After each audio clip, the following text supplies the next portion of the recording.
जी दोस्तों, welcome back. इस प्यार के चक्कर में पड़कर कई बार लोग ऐसी हरकतें कर जाते हैं कि वो सही गलत का जो अंदाजा है उसे पूरी तरह से भूल जाते हैं। तो आज हम बात करेंगे एक ऐसी औरत के बारे में जो अपने ही बच्चे को अपने ही हाथों से गला घोट कर मार डालती है। अब आप इसे प्यार कहेंगे या फिर हवस कहेंगे, आप इसे किसी भी चीज का नाम दे लीजिए, लेकिन एक ऐसी औरत को आप क्या कहना चाहेंगे जो एक मां पर से विश्वास उड़ा दे। जब सोसाइटी में इस औरत के बारे में पता चलता है तो हर इंसान सोचने पर मजबूर हो गया और इस औरत को हर इंसान ने कोसा कि क्या सच में कोई माँ अपने एक छोटे से बच्चे का यानी 2.5 साल के बच्चे का अपने ही हाथों से कत्ल कर सकती है, किसी एक ऐसे इंसान के लिए जिसे वो बच्चा जानता तक नहीं है। नमस्कार दोस्तों, मैं नीरज शर्मा आज की सच्ची घटना को आप तक पहुंचाने के लिए आपको लेकर चलता हूं सूरत में। असल में सूरत में एक जगह है, उस जगह का नाम है डिंडोली इलाका। उसी डिंडोली इलाके में एक औरत जिसका नाम है नैन मांडवी, वो थाने में जाती है और एक रिपोर्ट दर्ज कराती है। अपनी रिपोर्ट में वो पुलिस वालों से बताती है कि साहब, मेरा एक 2.5 साल का बच्चा है जो पिछले 7-8 दिनों से लापता है। मैंने अपने बच्चे को ढूंढने की भरपूर कोशिश करी लेकिन मुझे मेरा बच्चा कहीं भी नजर नहीं आया। साहब, कैसे भी करके मेरे बच्चे को मेरे हाथों में ला के दे दो, मेरा इकलौता बच्चा है। यहाँ पर जो ये औरत है वो अपने हस्बैंड का नाम नहीं बताती। अब पुलिस वालों के सामने एक अबला औरत है और उसका एक 2.5 साल का बच्चा जो असल में लापता है। कुछ पुलिस वालों को इस औरत पे दया तक आ जाती है और वो इस औरत को पूरा ढांढस बंधाते हैं, पूरी एक आशा देते हैं कि हम तुम्हारे बच्चे को बहुत जल्द ढूंढकर तुम्हारे सामने लेकर आएंगे। दोस्तों, पुलिस वाले इस औरत से पूछते हैं कि असल में तुम रहती कहाँ हो, जिसके जवाब में ये औरत एक कंस्ट्रक्शन साइट का एड्रेस बताती है। अब पुलिस के दिमाग में एक बात आ रही थी कि सबसे पहले जाकर कंस्ट्रक्शन साइट के जितने भी कैमरास हैं उन सभी कैमरास को हम खंगालेंगे।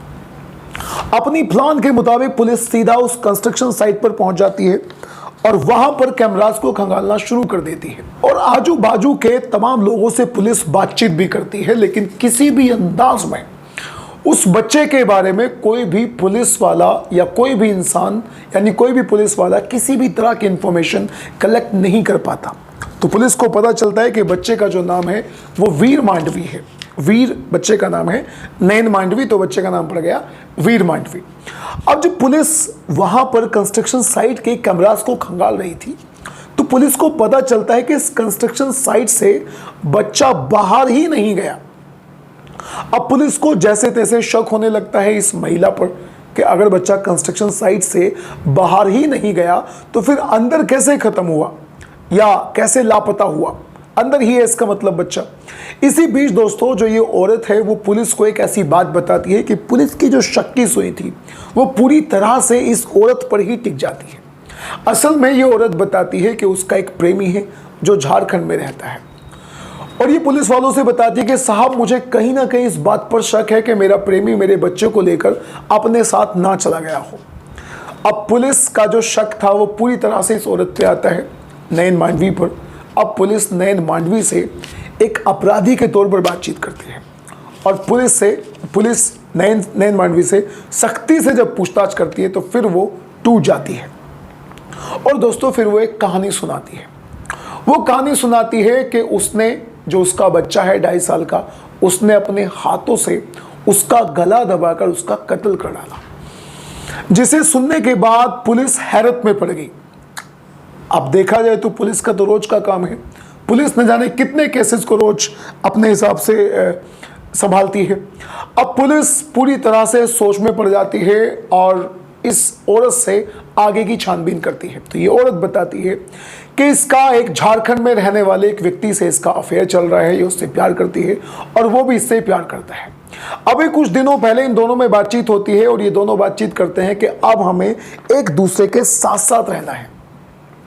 जब ये औरत उससे बताती है कि मेरा एक 2.5 साल का बच्चा है और उसे लेकर मैं तुम्हारे पास बस आने ही वाली हूँ, तो इसका जो प्रेमी है वो असल में इससे नाराज हो जाता है और वो इससे बोलता है कि अगर तुम मेरे पास आना चाहती हो तो तुम्हारा तो मोस्ट वेलकम, लेकिन अगर तुम इस बच्चे को लेकर आओगी तो मुझे ये बच्चा पसंद नहीं है। मैं किसी और के बच्चे को तुम्हारे साथ क्यों पालूंगा।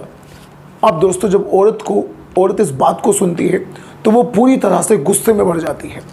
अब वो अपना गुस्सा कहीं किसी और पर तो नहीं दिखा पाती, वो सीधे अपने 2.5 साल के बच्चे के पास जाती है और गला घोंट कर उसकी हत्या कर देती है।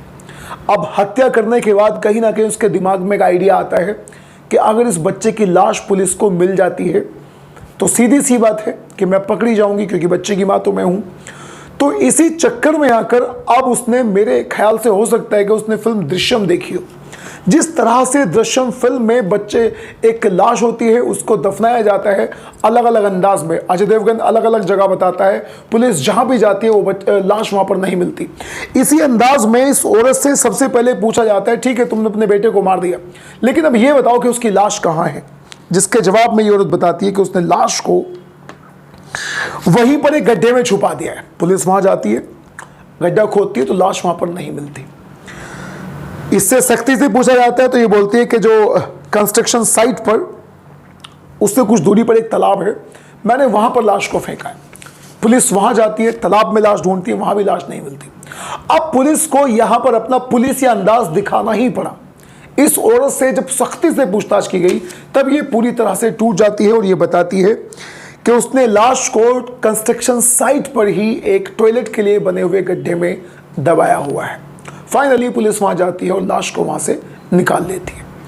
अब दोस्तों एक औरत ने अपने 2.5 साल के बच्चे को केवल इसलिए मार डाला कि उसका प्रेमी उसे पसंद नहीं करता था, या उसका प्रेमी केवल औरत को रखना चाहता था, ना कि बच्चे को रखना चाहता था।